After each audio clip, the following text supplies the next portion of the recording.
양극화가 민주주의를 붕괴시키는 메커니즘, 민주주의에 보이지 않는 암살자. 우리는 흔히 양극화라고 하면 빈부격차라는 경제적 측면만을 떠올립니다. 하지만 민주주의를 실질적으로 파괴하는 것은 경제적 양극화를 자양분 삼아 자라나는 감정적 양극화입니다. 경제적 양극화는 어떻게 나눌 것인가 라는 정책적 논쟁을 낳지만 감정적 양극화는 저들은 누구인가 라는 존재론적 혐오를 낳습니다. 이제 정치는 공공의 이익을 위한 경쟁이 아니라 내가 속한 집단의 정체성을 지키고 상대 집단을 파멸시키려는 종족 전쟁으로 변질되었습니다. 상대 진영의 정책이 옳더라도 내 진영의 이익에 반하면 반대하고 내 진영의 인물이 범죄를 저질러도 상대의 공격을 막기 위해 옹호하는 진영 논리가 민주적 이성을 마비시키고 있습니다. 정치 양극화가 어떻게 민주주의라는 시스템을 아주 조용히 보이지 않게 무너뜨리는지 오늘 그 작동 방식을 한번 제대로 들여다보겠습니다. 자, 이걸 한번 보시죠. 우리가 흔히 양극화라고 하면 돈 문제, 그러니까 이 파이를 어떻게 나눌 거냐 하는 경제적 양극화를 떠올리잖아요. 근데 진짜 위험한 건 그게 아니라는 겁니다. 바로 옆에 있는 감정적 양극화. 이건 분배의 문제가 아니라 저 인간들은 대체 누구냐며 상대의 존재 자체를 부정하는 단계로 넘어가는 겁니다.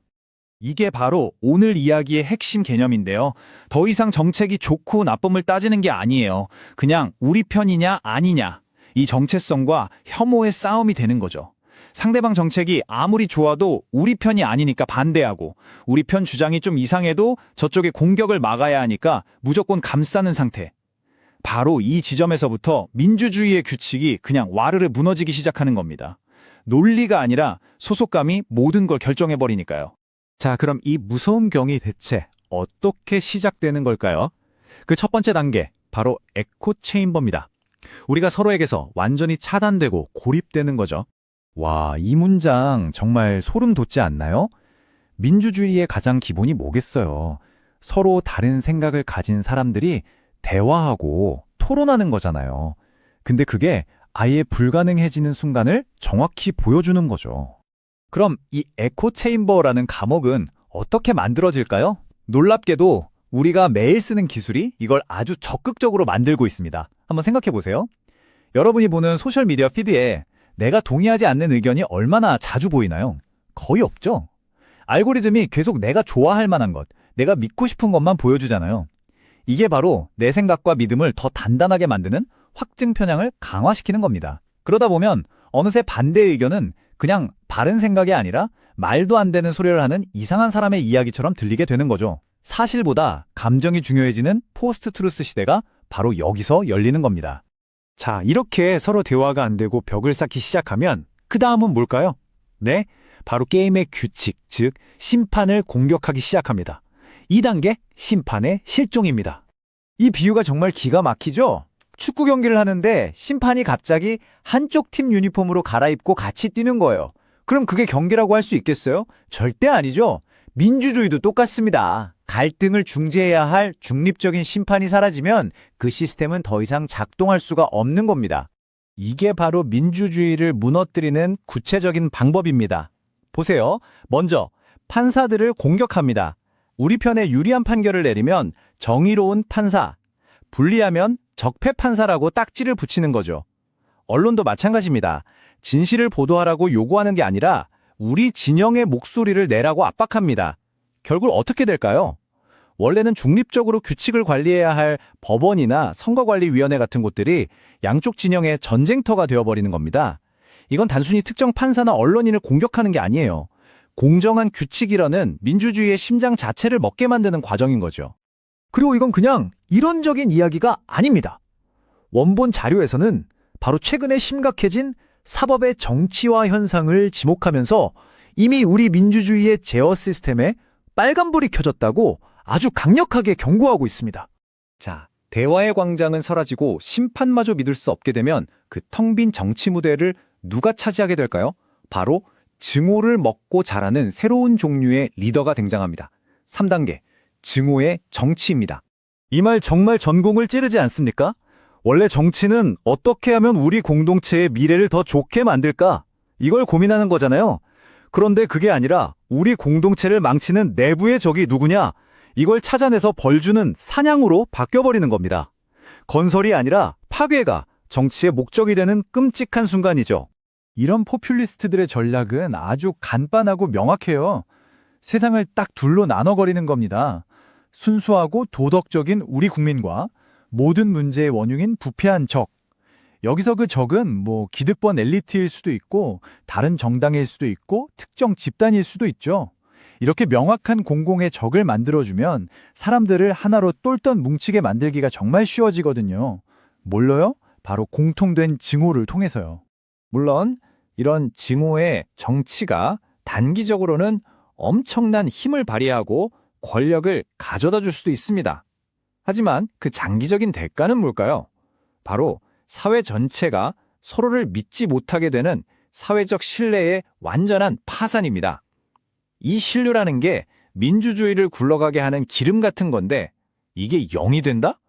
그럼 시스템 전체가 그냥 멈춰서는 거죠. 자, 이제 정말 마지막 단계, 가장 끔찍한 단계에 도착했습니다. 바로 민주주의의 자살입니다. 외부의 적이 무너뜨리는 게 아니라 우리 스스로 민주주의를 파괴하는 단계에 이르는 거죠. 이 생각, 민주주의라는 과정이 좀 망가져도 괜찮아. 일단 우리 편이 이기는 게 먼저야. 이게 바로 모든 것을 끝내는 독입니다.